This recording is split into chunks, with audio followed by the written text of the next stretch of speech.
ಎಲ್ರಿಗೂ ನಮಸ್ಕಾರ. ನಾನು ಕಾಂಚನ. ನಮ್ಮ ಪ್ರಾಚೀನ ಭಾರತದ ಬಗ್ಗೆ ಅನೇಕ ವಿಷಯಗಳು ನಿಗೂಢವಾಗಿನೇ ಉಳ್ಕೊಂಡಿದಾವೆ ಅಲ್ವಾ. ಉದಾಹರಣೆಗೆ ಕೆಲವೊಂದು ದೇವಸ್ಥಾನಗಳನ್ನ ನಿರ್ಮಾಣ ಮಾಡಿರುವಂತ ಶೈಲಿ ಆಗಿರ್ಬೋದು, ಲಿಪಿಗಳಾಗಿರ್ಬೋದು, ಅಥವಾ ವಿಜ್ಞಾನಕ್ಕೆ ಸಂಬಂಧಪಟ್ಟಂತ ವಿಷಯಗಳಾಗಿರ್ಬೋದು. ಹೀಗೆ ಹಲವಾರು ವಿಷಯಗಳನ್ನ, ರಹಸ್ಯಗಳನ್ನ ಒಳಗೊಂಡಿದೆ. ಇವತ್ತಿಗೂ ಸಹ ಅದನ್ನ ಬಗೆಹರಿಸೋದಿಕ್ ಆಗ್ತಾ ಇಲ್ಲ. ಅಂತ ಒಂದು ಅದ್ಭುತವಾದ ರಹಸ್ಯಮಯ ವಿಷಯಗಳನ್ನ ನಮ್ಮ ಪುರಾತನ ಭಾರತ ಒಳಗೊಂಡಿದೆ ಅಂತಾನೆ ಹೇಳ್ಬೋದು. ಸೊ ಇವತ್ತಿನ ವಿಡಿಯೋನಲ್ಲಿ ಪ್ರಾಚೀನ ಭಾರತದ ಕೆಲವೊಂದು ಫ್ಯಾಕ್ಟ್ಸ್ ನ ತಿಳ್ಕೊಳ್ಳೋಣ. ಅದಕ್ಕೂ ಮುಂಚೆ ಕಾಂಚನ ಚಾನಲ್ಗೆ ಸಬ್ಸ್ಕ್ರೈಬ್ ಮಾಡ್ಕೊಂಡಿಲ್ಲ ಅಂತ ಅಂದ್ರೆ ಪ್ಲೀಸ್ ಸಬ್ಸ್ಕ್ರೈಬ್ ಮಾಡ್ಕೊಂಡು ಸಪೋರ್ಟ್ ಮಾಡಿ. ಹಾಗೇನೆ ಇವತ್ತಿನ ವಿಡಿಯೋ ಶುರು ಮಾಡ್ತಾ ಹೋಗೋಣ, ಬನ್ನಿ.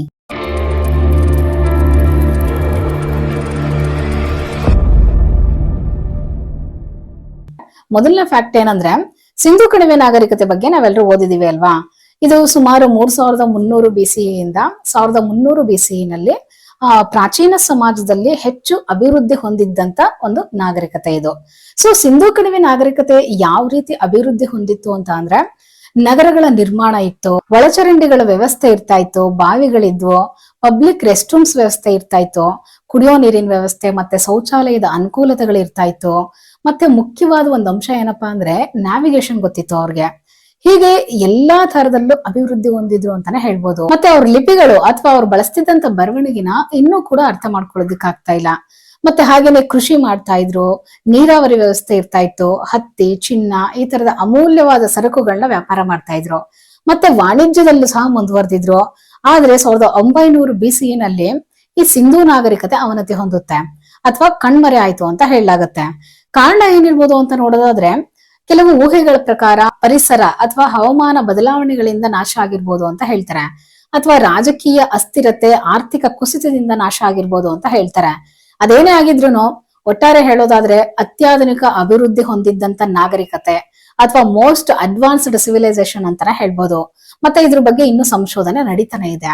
ಇನ್ನು ಸೆಕೆಂಡ್ ಫ್ಯಾಕ್ಟ್ ಏನಪ್ಪಾ ಅಂದ್ರೆ, 0 ಅಥವಾ ಶೂನ್ಯ ಸಂಖ್ಯೆ ಕಂಡು ಹಿಡಿದಿದ್ದು ಗಣಿತಶಾಸ್ತ್ರದ ಪಿತಾಮಹ ಆದಂತ ಮಹಾನ್ ಖಗೋಳ ಶಾಸ್ತ್ರಜ್ಞ, ಗಣಿತಶಾಸ್ತ್ರಜ್ಞ ಆದಂತ ಆರ್ಯಭಟ ಅವರು ಅಲ್ವಾ. ಆರ್ಯಭಟ ಅವರ ಕೊಡುಗೆಗಳು ತುಂಬಾ ಅಪಾರವಾದದ್ದು. ನಮ್ಮ ಪುರಾತನ ಭಾರತ ವಿಜ್ಞಾನ ಗಣಿತಶಾಸ್ತ್ರದಲ್ಲಿ ಎಷ್ಟೊಂದು ಮುಂದುವರೆದಿತ್ತು ಅಂತ ಅಂದ್ರೆ, ಬೀಜಗಣಿತ, ತ್ರಿಕೋನಮಿತಿ, ಕಲನಶಾಸ್ತ್ರ, ಪೈ ವ್ಯಾಲ್ಯೂ ಇದೆಲ್ಲನೂ ಮೊದ್ಲಿಗೆ ನಮ್ಮ ಪುರಾತನ ಕಾಲದಿಂದನೇ ಬಂದಿರೋದು. ಇನ್ನು ಮೂರನೇ ಫ್ಯಾಕ್ಟ್ ಏನಪ್ಪಾ ಅಂದ್ರೆ, ಆಧುನಿಕ ಮಾನವರಿಗೆ ಗೊತ್ತಿರುವಂತ ಅರ್ಲಿಯೆಸ್ಟ್ ಸಿಸ್ಟಮ್ ಆಫ್ ಮೆಡಿಸಿನ್ ಅಂತ ಅಂದ್ರೆ ಅದು ಆಯುರ್ವೇದ ಮಾತ್ರ. ಸೊ ಆಯುರ್ವೇದ ಪದ್ಧತಿ ಹುಟ್ಟಿದ್ದೇ ನಮ್ಮ ಪುರಾತನ ಕಾಲದಿಂದ. ಮುಖ್ಯವಾಗಿ ಪ್ರಾಚೀನ ಕಾಲದಲ್ಲಿ ವೈದ್ಯರಾಗಿದ್ದಂತ ಚರಕ ಅವರು ಆಯುರ್ವೇದ ಪದ್ಧತಿನ ಅಭಿವೃದ್ಧಿ ಪಡಿಸ್ತಾರೆ. ಮತ್ತೆ ಕಾಲಾಂತರದಲ್ಲಿ ಸುಶ್ರುತ ಅವರು ಇನ್ನೂ ಅಭಿವೃದ್ಧಿ ಪಡಿಸ್ತಾರೆ. ಸಿಜೇರಿಯನ್, ಕಣ್ಣಿನ ಪೊರೆ ಶಸ್ತ್ರಚಿಕಿತ್ಸೆ, ಪ್ಲಾಸ್ಟಿಕ್ ಸರ್ಜರಿ, ಶಸ್ತ್ರಚಿಕಿತ್ಸೆ ವಿಧಾನಗಳು, ಮೂಳೆ ಮುರಿತಗಳನ್ನ ಸರಿಪಡಿಸೋದು, ಕೈಕಾಲುಗಳ ಕೃತಕ ಅಂಗಗಳು, ಮೆದುಳಿನ ಶಸ್ತ್ರಚಿಕಿತ್ಸೆ, ಮತ್ತೆ ಶಸ್ತ್ರಚಿಕಿತ್ಸೆನಲ್ಲಿ ಅರಿವಳಿಕೆ ಅಥವಾ ಅನಸ್ತೇಶಿಯ ಬಳಕೆ ಮಾಡೋದನ್ನ ಕಂಡು ಹಿಡಿತಾರೆ. ಸೊ ಈ ರೀತಿಯಾಗಿ ಚರಕ ಮತ್ತೆ ಸುಶ್ರುತ ಅವರ ಕೊಡುಗೆಗಳು ತುಂಬಾ ಅಪಾರವಾದದ್ದು ಅಂತಾನೆ ಹೇಳ್ಬೋದು. ಇನ್ನು 4ನೇ ಫ್ಯಾಕ್ಟ್ ಏನಂದ್ರೆ, ನಮ್ಮ ಪುರಾತನ ಭಾರತದಲ್ಲಿ ಸೌರವ್ಯೂಹದ ಬಗ್ಗೆ ಹೆಚ್ಚು ಆಳವಾಗಿರೋ ಜ್ಞಾನ ಹೊಂದಿದ್ರು ಅನ್ನೋದಕ್ಕೆ ಸುಮಾರು ಉದಾಹರಣೆಗಳಿದಾವೆ, ಸಾಕ್ಷಿಗಳಿದಾವೆ. ಏನ್ಷಿಯಂಟ್ ಭಾರತದಲ್ಲಿ ಅನೇಕ ಖಗೋಳ ವೀಕ್ಷಣಾಲಯಗಳಿದ್ವು ಅಂತ ಹೇಳಲಾಗುತ್ತೆ. ಮತ್ತೆ ನಮ್ಮ ಪುರಾತನ ಭಾರತೀಯರು ಗ್ರಹಣಗಳ ಬಗ್ಗೆ ಲೆಕ್ಕ ಹಾಕ್ತಾ ಇದ್ರು, ಭೂಮಿ ಸೂರ್ಯನ ಸುತ್ತ ಸುತ್ತೋದ್ರ ಬಗ್ಗೆ ತಿಳಿಸ್ಕೊಟ್ಟಿದ್ದಾರೆ, ಪರಮಾಣುಗಳ ಬಗ್ಗೆ ತಿಳಿಸ್ಕೊಟ್ಟಿದ್ದಾರೆ, ಮತ್ತೆ ಗ್ರಹಗಳ ಚಲನೆ ಬಗ್ಗೆ, ಮತ್ತೆ ಗ್ರಹಣಗಳ ಸಮಯದ ಬಗ್ಗೆ ತಿಳಿಸ್ಕೊಟ್ಟಿದ್ದಾರೆ. ಮತ್ತೆ ನಮ್ಮ ಸೌರವ್ಯೂಹದ ಬಗ್ಗೆ ಹಲವಾರು ಗ್ರಂಥಗಳಲ್ಲಿ ಉಲ್ಲೇಖ ಇದಾವೆ. ಅಷ್ಟೇ ಯಾಕೆ, ಒಬ್ರು ಅಮೆರಿಕನ್ ಗಣಿತಜ್ಞ ಮತ್ತೆ ಲೇಖಕ ಆಗಿದ್ದಂತ ರಿಚರ್ಡ್ ಎಲ್ ಥಾಮ್ಸನ್ ಅವರು mysteries of the sacred universe ಅಂತ ಒಂದು ಪುಸ್ತಕ ಬಿಡುಗಡೆ ಮಾಡ್ತಾರೆ.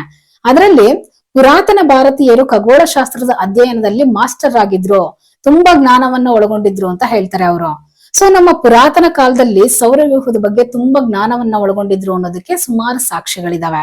ಇನ್ನು 5ನೇ ಫ್ಯಾಕ್ಟ್ ಏನಪ್ಪಾ ಅಂತ ಅಂದ್ರೆ, scientific concept, test tube babies, cloning, time travel ಇದೆಲ್ಲಾನು ಕೂಡ ನಮ್ಗೆ ಗೊತ್ತಿರೋ ಹಾಗೆ ಮಹಾಭಾರತದಲ್ಲಿ ಉಲ್ಲೇಖ ಇದೆ ಅಲ್ವಾ. ಇದನ್ನ ಸುಮಾರು 3ನೇ ಶತಮಾನದಲ್ಲೇನೆ ಬರೆದಿದ್ದಾರೆ. ಸೊ ಇದನ್ನು ಕೂಡ ನಮ್ಮ ಪುರಾತನ ಕಾಲದಲ್ಲೇನೆ ತಿಳಿದಿತ್ತು ಅಂತ ನಮ್ಗೆ ತಿಳಿಸ್ಕೊಡುತ್ತೆ. ಇನ್ನು 6ನೇ ಫ್ಯಾಕ್ಟ್ ಏನಪ್ಪಾ ಅಂದ್ರೆ, ಯೋಗಾಭ್ಯಾಸ. ಯೋಗ ಅನ್ನೋದು ವೇದಗಳಲ್ಲೂ ಉಲ್ಲೇಖ ಇದೆ, ಮಹಾಭಾರತದಲ್ಲೂ ನೋಡ್ಬೋದು. ಆದ್ರೆ ಆಧುನಿಕ ಯೋಗದ ಪಿತಾಮಹ ಯಾರು ಅಂತ ಅಂದ್ರೆ ಋಷಿ ಪತಂಜಲಿ ಅವರು. ಯಾಕಂದ್ರೆ ಸಾಮಾನ್ಯ ಜನಗಳಿಗೆ ಅದ್ರ ಬಗ್ಗೆ ತಿಳಿಯೋ ರೀತಿನಲ್ಲಿ ಒಂದು ಆವೃತ್ತಿಯನ್ನ ರಚನೆ ಮಾಡ್ತಾರೆ ಅವರು. ಸುಮಾರು 500 BCE ಮತ್ತೆ 400 CE ನಡುವೆ ಋಷಿ ಪತಂಜಲಿ ಅವರು ಯೋಗದ ರೂಪವನ್ನ ಸಂಯೋಜನೆ ಮಾಡ್ತಾರೆ. ಆದ್ರೆ ಕಾಲಾಂತರದಲ್ಲಿ ಸುಮಾರು ವರ್ಷಗಳ ಕಾಲ ಅದ್ರ ಜನಪ್ರಿಯತೆಯನ್ನ ಕಳೆದುಕೊಳ್ಳುತ್ತೆ ಅದು. ನಂತರದಲ್ಲಿ ವಿವೇಕಾನಂದರಂತ ಮಹಾನ್ ವ್ಯಕ್ತಿಗಳಿಂದ ಮತ್ತೆ ಅದು ಜನಪ್ರಿಯತೆ ಪಡೆದುಕೊಳ್ಳುತ್ತೆ. ಇನ್ನು 7ನೇ ಫ್ಯಾಕ್ಟ್ ಏನಪ್ಪಾ ಅಂದ್ರೆ, ಶಾಂಪೂ ಹುಟ್ಕೊಂಡಿದ್ದು ಮೊದಲಿಗೆ ನಮ್ಮ ಏನ್ಶಿಯಂಟ್ ಇಂಡಿಯಾದಲ್ಲಿ. ಅಂದ್ರೆ ಮೊದಲು ಶಾಂಪೂ ಆಗಿ ಗಿಡಮೂಲಿಕೆಗಳನ್ನ ಬಳಸ್ತಾ ಇದ್ರು. ಈಗ ನಮ್ಮ ಅಜ್ಜ ಮುತ್ತಜ್ಜಿ ಕಾಲಕ್ಕೆನೆ ನೋಡಿದ್ರೆ ಅವರೆಲ್ಲ ಶಾಂಪೂ ಆಗಿ ತಲೆಗೆ ಸೀಗೆಕಾಯಿ ಪುಡಿನ ಬಳಸ್ತಾ ಇದ್ರು ಅಲ್ವಾ. ಸೊ ಈ ಶಾಂಪೂ ಅನ್ನೋದು ನಮ್ಮ ಪುರಾತನ ಕಾಲದಿಂದನೂ ರೂಢಿನಲ್ಲಿದೆ. ಆದ್ರೆ ಈ ಕೆಮಿಕಲ್ ಶಾಂಪೂಗಳೆಲ್ಲ ಬಂದಿದ್ದಾದ್ಮೇಲೆ ನ್ಯಾಚುರಲ್ ಆಗಿ ಬಳಸುವಂತ ಈ ಗಿಡಮೂಲಿಕೆಗಳೆಲ್ಲ ಮೂಲೆ ಗುಂಪಾಗಿದಾವೆ ಅಂತಾನೆ ಹೇಳ್ಬೋದು. ಇನ್ನು ಹೇಳ್ತಾ ಹೋದ್ರೆ ಸಾಕಷ್ಟು ವಿಷಯಗಳಿದಾವೆ, ಆದ್ರೆ ನಾನು ಸ್ವಲ್ಪ ಪಾಯಿಂಟ್ಸ್ ಮಾತ್ರ ಹೇಳಿದ್ದೀನಿ. ಈ ವಿಡಿಯೋ ನಿಮ್ಗೆ ಇಷ್ಟ ಆಗಿದೆ ಅಂತ ತಿಳ್ಕೊಳ್ತೀನಿ. ಇಷ್ಟ ಆಗಿದ್ರೆ ಲೈಕ್ ಮಾಡಿ, ಶೇರ್ ಮಾಡಿ, ಸಬ್ಸ್ಕ್ರೈಬ್ ಮಾಡಿ. ಮತ್ತೆ ಮುಂದಿನ ವಿಡಿಯೋನಲ್ಲಿ ಇನ್ನೂ ಒಂದು ಇಂಟ್ರೆಸ್ಟಿಂಗ್ ಆಗಿರೋ ಟಾಪಿಕ್ ಜೊತೆ ಸಿಗ್ತೀನಿ. Thank you all, bye.